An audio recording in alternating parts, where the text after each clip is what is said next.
Je m'appelle Ivan Kell, j'ai 28 ans. Ce qui va nous intéresser, c'est arrivé quand j'avais 25 ans. En 2021, je faisais en moyenne entre 2 et 3 courses par semaine. Je faisais entre 8 et 10 km la sortie. J'étais pas un grand sportif, mais c'était pas illogique de se présenter à la course à laquelle je me suis présenté. Mon meilleur ami, mon père et moi, et avec d'autres amis, on avait tous les trois un objectif de moins de 2 heures. Il faisait plus de 30 degrés, donc avant de partir, j'ai noté qu'il faisait très chaud. On s'attendait à une température plutôt clémente et en fait il faisait très chaud, très humide et limite tropicale. On était tout sur une dynamique de groupe puisqu'on était une dizaine, dont un autre ami qui courait avec son fils. C'était l'aboutissement d'une vie sportive, courir un semi-marathon avec son fils. Le départ, il y a une super dynamique. C'est vraiment un moment qui semble être magique. Donc, quand on est sur la ligne de départ, on décide de partir plutôt prudemment, mais avec un objectif en tête de se rapprocher des 2 heures et Ivan aussi.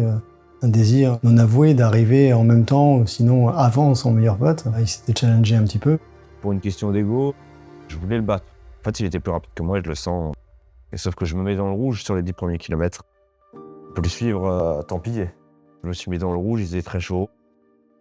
Tous les 5 km, on faisait des points sur le temps de passage. Je lui dis on est large. On n'est pas loin de l'arrivée, il y a encore une dernière montée. Et je dis à Ivan, on est largement dans les temps, donc on monte tranquille.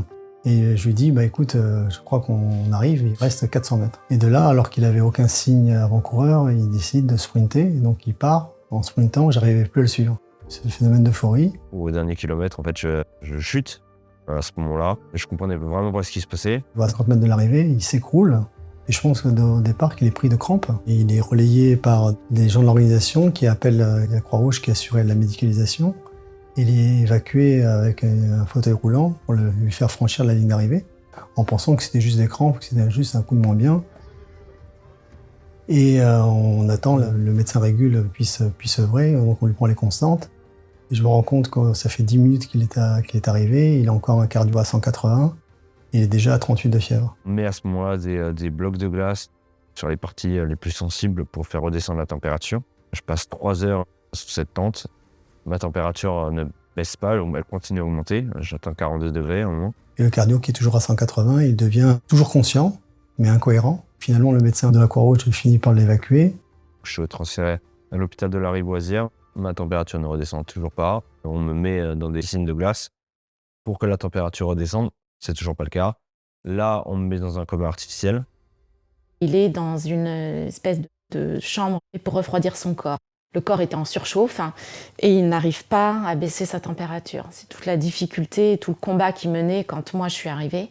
C'est l'hôpital de Percy, l'hôpital militaire de Percy qui a renseigné l'hôpital de la Rivoisière sur ce qui était en train de m'arriver. Et heureusement, puisque mes organes étaient en train de lâcher tous un par un.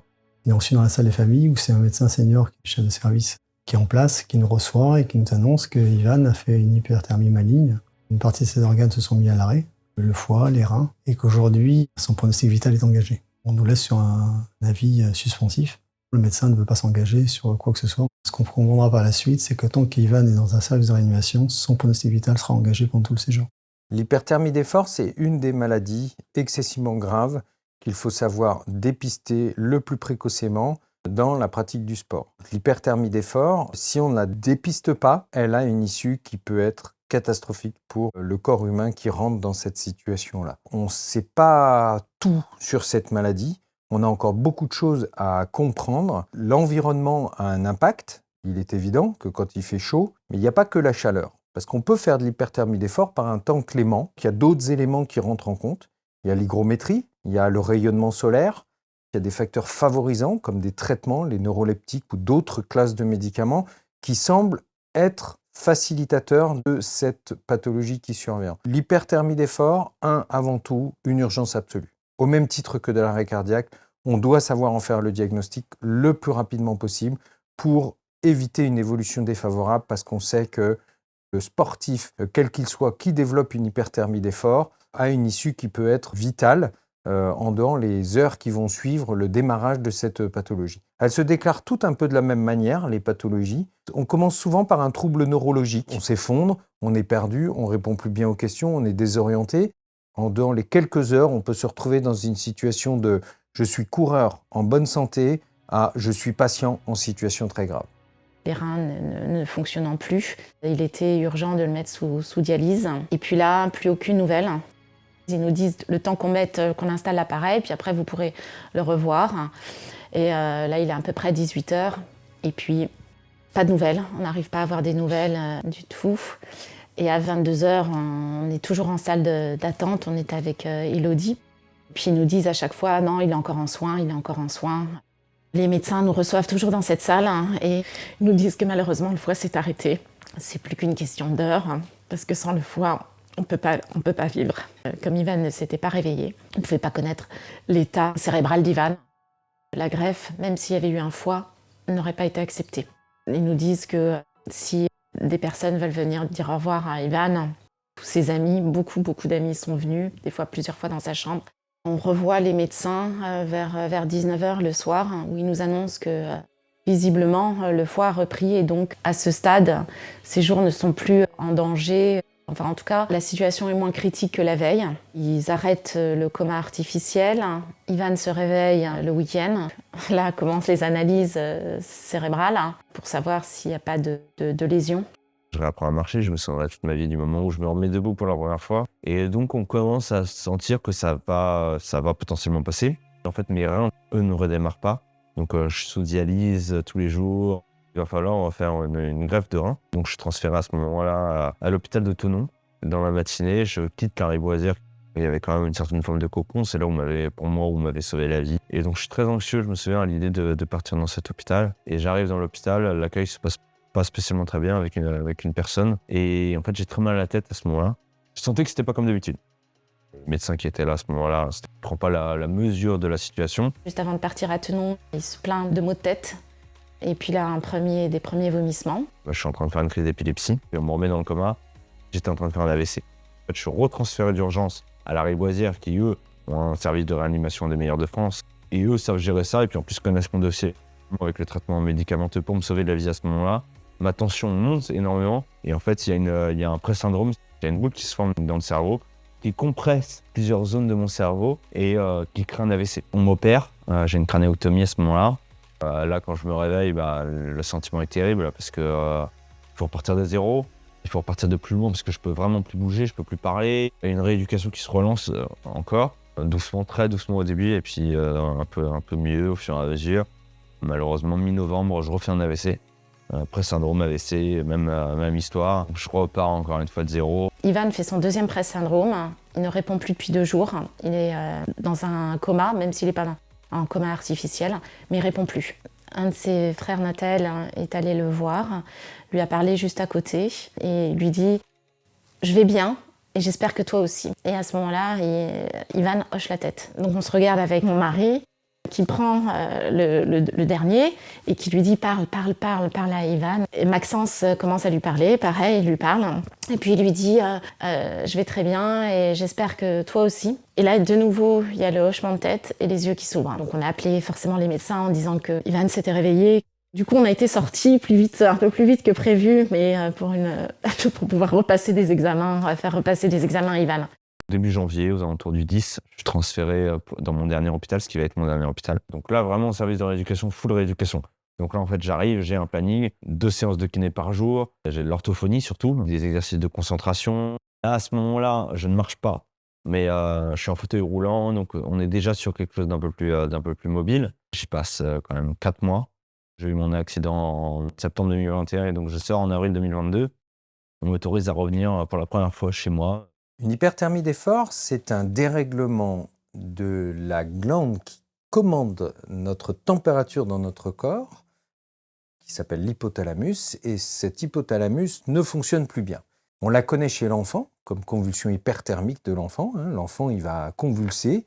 Et bien là, c'est un peu pareil. C'est à l'âge adulte, en pratiquant un sport, on va avoir un dérèglement, une capacité de ne plus répondre et le cerveau va stopper toute activité, il va protéger le corps humain en essayant de tout arrêter et donc on tombe souvent dans un coma dit hyperthermique. Et on dit tout souvent l'hyperthermie d'effort, c'est quand il fait très chaud dehors. Ben non, pas que, parce qu'il suffit d'un delta de température important et d'un effort intense et on passe en hyperthermie d'effort. Donc ça se passe lors d'une pratique intensive du sport, court ou long. Ça se passe dans un environnement chaud ou pas chaud. Ça se passe dans un environnement humide le plus souvent. Donc l'humidité a un impact, la température a un impact, l'intensité a un impact, l'évolution de la température pendant l'effort a un impact et d'autres maladies comme les traitements anticancéreux ou les traitements neuroleptiques qui vont potentiellement altérer sa capacité à cette petite partie du cerveau qu'on appelle l'hypothalamus à régler convenablement la température. Éviter l'hyperthermie d'effort, c'est complexe. Mais il y a différents axes. Un, informer le grand public, informer le coureur, informer le sportif, l'éducation du sportif. Deux, éduquer les soignants. Comment est-ce qu'on le dépiste? Comment est-ce qu'on le découvre? Comment est-ce que ça apparaît? Quels sont les symptômes? Quelles sont les issues? Comment est-ce qu'on le soigne? Donc, éduquer les sportifs. On ne l'apprend pas à l'université de médecine, donc il faut qu'on apprenne ça pour un événement. Et la dernière chose, c'est éduquer l'organisateur. Parce que l'organisateur, il doit suivre la météo, mettre de la glace, acheter de l'eau, mettre des piscines, participer à la prévention. Et donc, on éduque les sportifs avant, pendant, en faisant de la prévention avec les organisateurs, et on éduque les soignants au cas où ça survienne, en les prévenant en amont de quels sont les symptômes et comment ça survient, et comment on en fait le dépistage pour avoir la thérapeutique adaptée pour éviter l'issue fatale de cette maladie excessivement grave. Ivan est passé par des phases très difficiles et en plus seul. Seul, alité, sans pouvoir bouger avec des photos très impressionnantes, mais malgré tout, il continuait déjà à travailler sa rééducation le coup d'après. Même si on n'avait aucune certitude sur l'avenir, il travaillait le coup d'après. Compte tenu de son parcours, c'était pas possible de l'amener dans une salle de sport. Donc on lui proposait un coaching personnalisé. Ivan va rencontrer Charlie, ça va être un coup de foudre. Un coup de foudre sportif, un coup de foudre humain, avec vraiment des appétences communes, le basket, le sport, puis des parcours de vie qui lui parlent et qui font écho en lui. Aujourd'hui, s'il a récupéré une bonne partie de sa capacité motrice, c'est grâce au travail des kinés qui a été fait à l'hôpital, et le super relais de Charlie aujourd'hui, qui a réconcilié Ivan avec le sport. Quand j'ai eu l'appel de son père, pour moi, Ivan, c'était un challenge. Je me dis, est-ce que je suis capable aujourd'hui, avec l'expérience que j'ai, de pouvoir l'aider à retrouver ses capacités? Donc moi, ça m'a grave inspiré. Le fit qu'il y a eu, c'est je pense que comme moi, j'étais beaucoup blessé dans le basket en pro, donc je suis passé par là plusieurs fois, donc je sais par quoi il est passé. Et quand il est arrivé, je me souviens bien, il était au fond du trou déjà. Et même moi, je me suis dit à un moment donné, c'est pas qu'il m'a créé le doute, mais je me suis dit, mais est-ce que je peux avoir la force de pouvoir l'aider? Parce que là, il est vraiment au plus bas, tu vois. 10, encore. La première séance, c'était en juillet 2023, et on a commencé en septembre 2023. La relation que j'ai avec Ivan, pour moi, c'est une relation limite fraternelle. Pour moi, les gens qui viennent ici, il n'y a pas de que tu aies un handicap ou pas. Moi, je te vois comme une personne normale. C'est-à-dire que le but, pour moi, tu me donnes un objectif, on va au bout. Peu importe ton handicap. Je veux juste qu'ils comprennent qu'en fait, il n'y a plus de limite maintenant. Si tu es prêt à travailler, oui, tu as des séquelles, mais c'est pas la fin du monde. Fais avec. On n'a pas le choix. Donc pour moi, ce que j'ai inculqué à Ivan, c'est mentalement, si tu es fort, on va aller au bout du truc. On va aller voir. Donc, laisse pas tomber. Contrôle. Bon. Il y a une phrase qu'il a dit, et c'est réel, il dit que moi je suis pas un entrepreneur, je suis un suiveur. Tu vois? Mais il faut savoir comment tu vas tirer le meilleur du suiveur ou le meilleur de l'entrepreneur. Je pense qu'il faut juste le comprendre. Si tu gagnes sa confiance, il va te suivre. Voilà, 5, plus haut. Comme je lui dis, je sais pas si moi j'aurais réagi pareil si j'avais la même chose. Je pense pas. Je sais pas si j'aurais la capacité, malgré que j'ai un gros mental, je sais pas si j'aurais la capacité de me relever comme il s'est relevé. Ça pour moi je suis admiratif de ouf. 8, c'est bien la maîtrise là. Encore. 9. Je tiens aussi à remercier sa copine qui, quand Ivan il me disait qu'elle est venue tous les jours le voir à l'hôpital. Tu vois, c'est ouf ce qu'elle a fait à côté. Même ses parents et tout, c'est incroyable. Si je devais conseiller une personne qui se retrouve face à une difficulté telle qu'un accident de la vie d'un de ses proches, je pense que rester vraiment soudés en équipe et faire front ensemble, c'est ultra important pour réussir à garder le cap. Chacun a le droit de péter son câble à un moment, de crier, de hurler, de pleurer. Je sais qu'on avait tous des phases qui n'étaient pas les mêmes, pas en même temps. Il y avait des moments où c'était ton papa qui était au plus bas et c'est moi qui allais le soutenir, ou inversement, ou avec ta maman qui avait des moments de faiblesse et après c'était moi, et on a toujours tourné pour se maintenir vers le haut, et je pense que c'est ultra important. On ne peut pas se déchirer dans des moments pareils. Et je pense aussi qu'il faut savoir dire stop. Je sais qu'à certains moments l'hôpital m'épuisait, mais littéralement, je tenais plus sur mes jambes. Et en fait, je rentrais chez moi, même si c'était pour 5 heures, mais pour dormir un peu, couper, poser mon téléphone, même pour rien faire de spécifique, mais juste faire une pause parce qu'on revient plus fort après. J'ai 2 conseils importants, c'est effectivement la solidarité, mais je pense qu'on ne mesure pas à quel point c'est important d'être entouré à ce moment-là. Et la deuxième chose, et ça c'est très important et je le vois aujourd'hui, déjà tout est possible. On m'a dit que je marcherais plus jamais et je parlais très mal. Aujourd'hui, je dis pas que tout est bien, mais ça va beaucoup mieux. Donc on peut arriver à accomplir beaucoup de choses. Et ensuite, ne jamais dire jamais et dire oui, tu pourras plus jamais faire ça, non ça marche pas ça. C'est juste, tu pourras le refaire, tu le feras peut-être différemment, mais tu pourras le refaire. Ne jamais s'imposer aucune limite. Voilà.